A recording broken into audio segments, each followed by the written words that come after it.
Hi guys, నేనైతే first time pongal చేస్తున్నాను. ఇదే ఫస్ట్ టైం.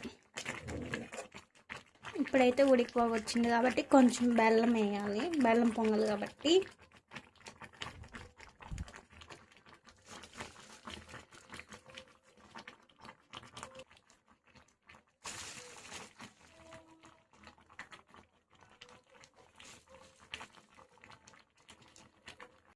ఇప్పుడైతే కలుపుకొని చూద్దాం. బెల్లం అయితే సరిపోయిందో లేదో, లేకపోతే ఇంకొంచెం వేసుకుందాం. బెల్లం పొంగల్ అయితే ప్రిపేర్ చేస్తున్నాను నేను.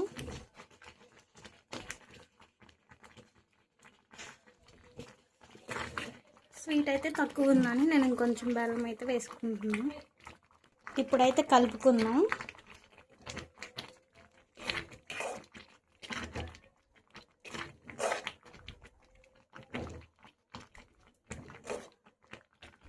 ఇవైతే వేలక్కాయలు వేసేసుకున్నాం.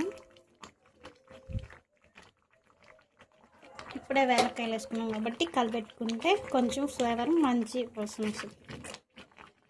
ఫ్లేవర్ అనేది మనకు తెలుస్తుంది. కొంచెం అయితే లడ్డు కర్పూరం వేసుకుందాం. బాగుంటుంది.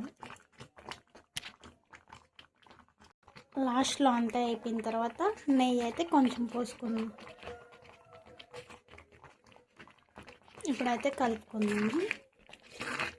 నెయ్యి వేసుకున్నాం కాబట్టి.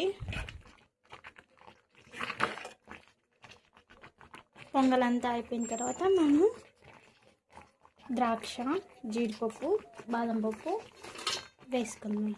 నెయ్యిలో ముందే వేయించేసాను. ఇంకొంచెం నెయ్యి కూడా వేసుకుందాం. ఇంట్లో చేసిన నెయ్యి ఇది. ఇప్పుడైతే పొంగల్ అయితే కంప్లీట్ అయింది.